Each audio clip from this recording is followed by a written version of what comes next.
गौकशी का एक और हैरान करने वाला केस भी सामने आया है। पता लगा कि दिल्ली के फार्म हाउस में गाय के दूध का कारोबार करने वाले शख्स फार्म हाउस में दरअसल गौकशी करता था। एक गाय काटने के 25,000 रुपए मिलते थे। इस शख्स ने गौकशी के लिए 5 लोग रखे हुए थे। इन लोगों को 500 रुपए से लेकर 1,000 रुपए तक दिए जाते थे। पुलिस का कहना है कि वेस्ट दिल्ली के फार्म हाउस में गाय कटने की तैयारी चल रही थी। सारा सामान जुटा लिया गया था। गाय काटने वालों की टीम भी जमा हो गई थी, मगर तभी यह बात लीक हो गई। 10 से 15 गोरक्षक मौके पर पहुंचे। मौके पर मौजूद गौकश भागने लगे। हाथापाई हुई, झगड़ा हुआ। एक शख्स को चोटें लगी, उसकी मौत हो गई। पुलिस ने इसके बाद 5 लोगों को गिरफ्तार किया है। पुलिस का दावा है कि इस तरह के सबूत मिले हैं जिससे लगता है कि इस फार्म हाउस में काफी वक्त से गौकशी की जा रही थी, गाय काटी जा रही थी। पुलिस ने फार्म हाउस से 8 गाय बरामद की हैं। अब पुलिस ये पता लगा रही है कि दिल्ली के अंदर गाय काटने का यह सिंडिकेट आखिर चला कौन रहा था।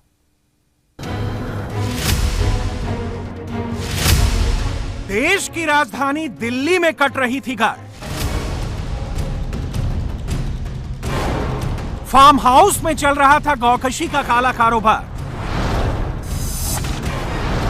फार्म हाउस में गाय पालने का दावा करने वाला ही कर रहा था गौ माता का कत्ल। पुलिस का दावा है कि उसके पास पुख्ता सबूत है कि वेस्ट दिल्ली के इस फार्म हाउस में गाय काटने का धंधा चल रहा था। एक गाय 25,000 रुपए में काटी जा रही थी। 8 गाय बरामद हुई है।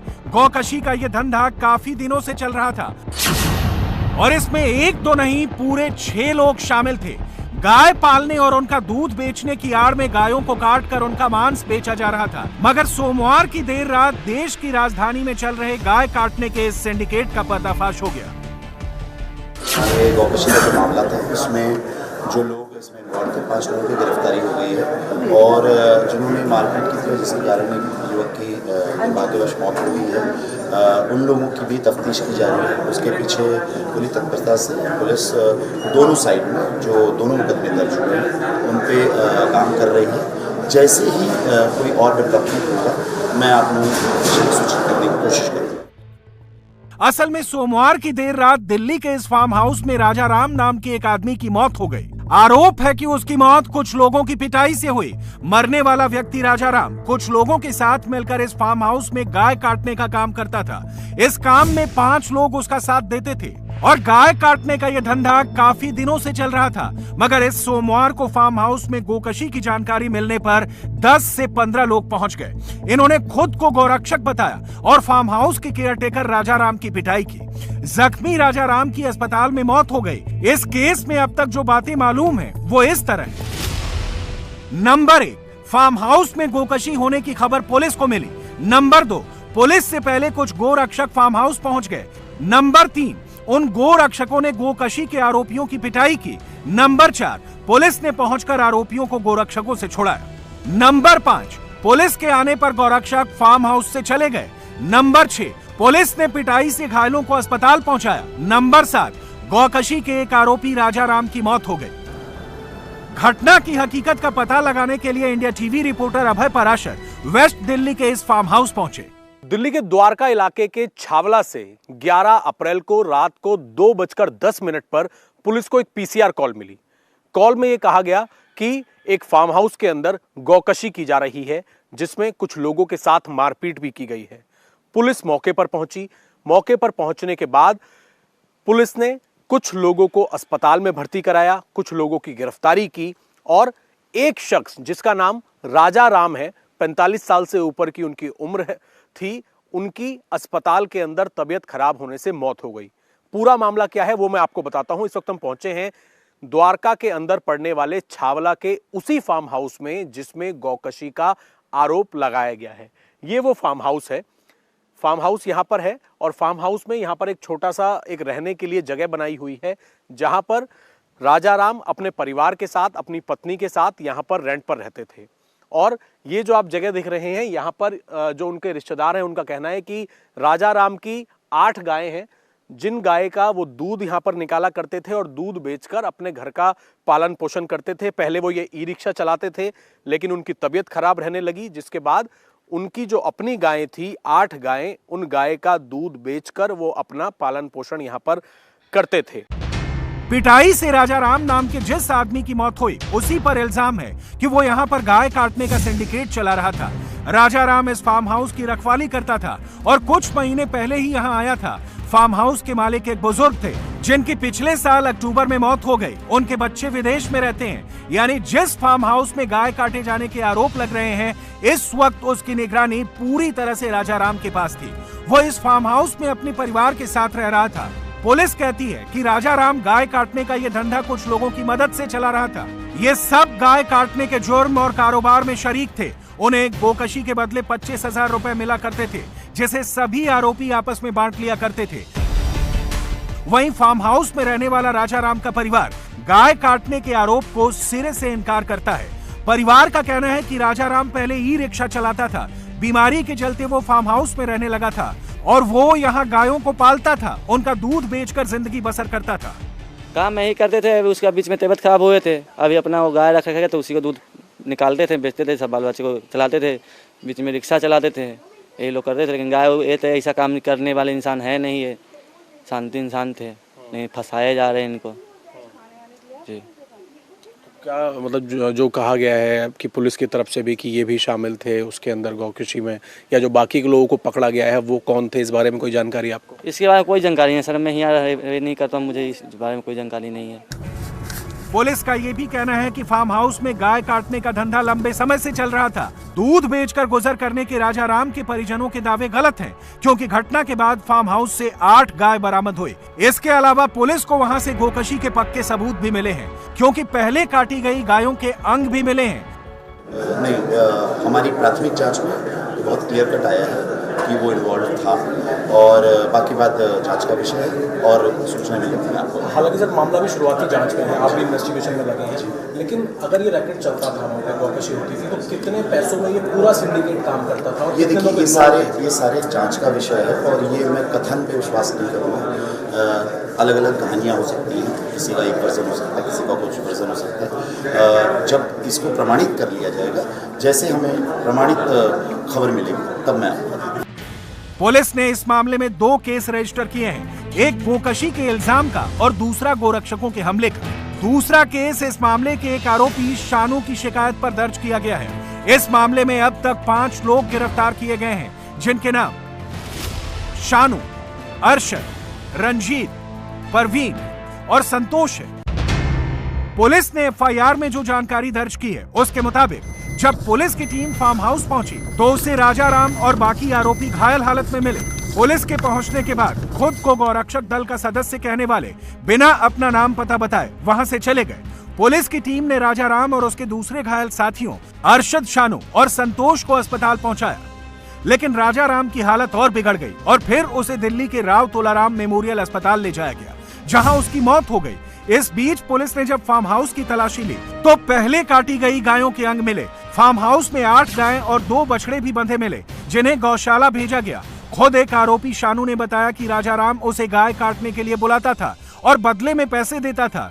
अब पुलिस इस बात की जांच कर रही है कि राजधानी दिल्ली में गाय काटने का यह सिंडिकेट कैसे चलता था। वहीं राजा राम के परिजन कहते हैं कि फार्म हाउस में जो गाय मिली है वो उन्होंने पाल रखी थी। किसी फंसाया जा रहे हैं उनको, इसे गांव में मिले हुए थे, लेकिन वो तो मिले हुए नहीं, ऐसा काम इंसान थे वो। और क्या करते थे? काम पहले करते थे, वो अपना वो सेटरी लाइन का काम करते थे, मकान का चुनाई उनाई का काम करते थे, सेटरी लाइन का। लेकिन जब सब बीमार उमार पड़ने लगे तो अपना यही गाय रख के अपना देखभाल करने लगे अपना। ये गाय उनकी जो आप 8 गाय बता रहे हो, ये उनकी अपनी गाय है? वो 8 गाय इनका अपनी है। और कौन सी गाय की गौकशी की गई? क्या इन्हीं गाय में से कोई गाय या कहीं बाहर से कोई लाई थी? क्योंकि 5 लोग पुलिस ने गिरफ्तार भी किए हैं इसमें। नहीं, ये गाय सुनाई में आ रहा है बाहर ही कहीं से आए है, ये अपना गाय 8 गाय है, बाहर से कहीं शायद आ रही है। कुछ पैसे लेकर गौकशी करवाते थे, ऐसा आरोप बताया। अब ये बात तो सर नहीं बता सकते, पैसे लेके वो वही जानेंगे। इस मामले में कई सवाल अनसुलझे हैं, जिनका पता पुलिस की तफ्तीश पूरी होने पर ही लगेगा। स्थानीय लोग भी फार्म हाउस में गोकशी की बात सामने आने से सदमे में हैं। खयाला का ये जो पूरा फार्म हाउस है, इसी फार्म हाउस के अंदर ये आरोप है, पुलिस की जो इन्वेस्टिगेशन है, पुलिस ने ये पाया है कि ये जो फार्म हाउस है जहां पर फिलहाल केयरटेकर के तौर पर कुछ लोग यहां पर रहते थे। इस फार्म हाउस में 11 तारीख की रात 2:10 पर गौकशी की गई, गाय को काटा गया और कुछ लोग यहां पर उसके विरोध में आए, जिन्होंने गौकशी करने वाले लोगों के साथ मार पिटाई भी की।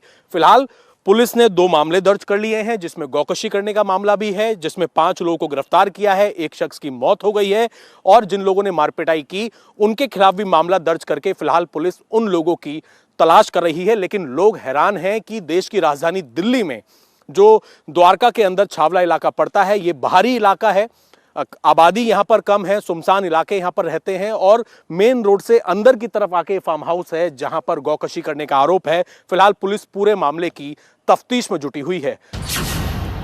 लोगों को उम्मीद है कि पुलिस की जांच से गोकशी के इस केस की सभी परतें खुलेंगी। राजा राम के 4 बच्चे और उसकी बीवी को भी जांच पूरी होने का इंतजार है।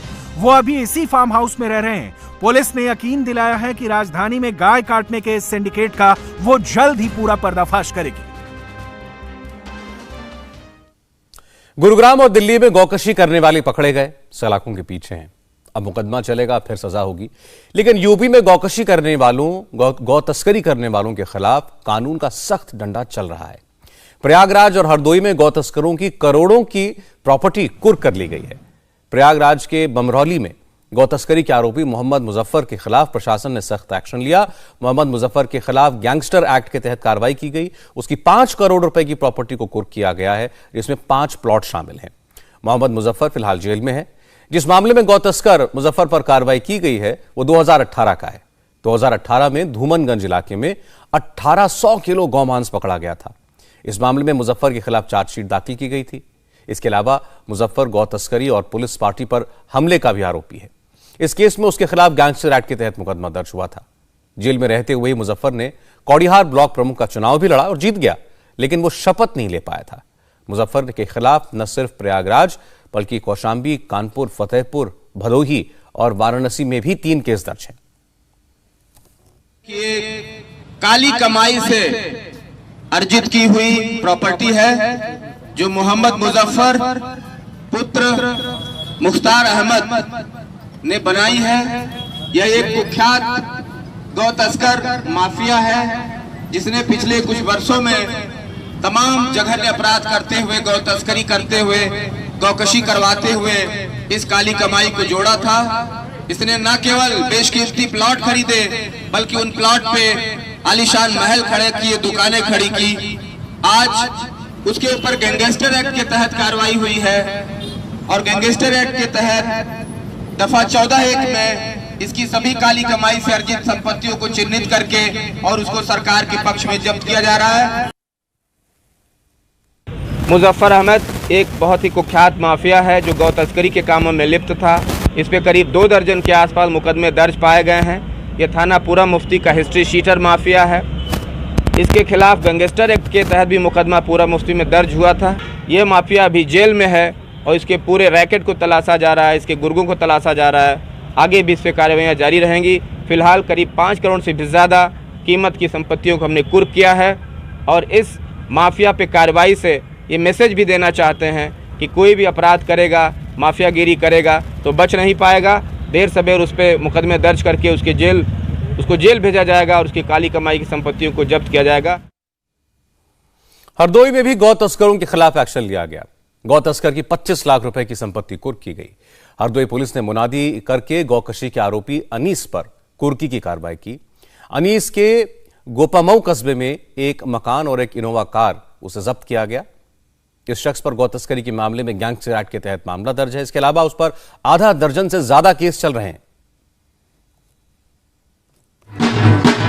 समस्त नगरवासियों को सूचित किया जाता है कि अभियुक्त अनीस के द्वारा गोकशी करके अवैध रूप से अर्जित संपत्ति, मकान एवं इनोवा कार को श्रीमान जिलाधिकारी महोदय हरदोई द्वारा कुर्क किया जा चुका है।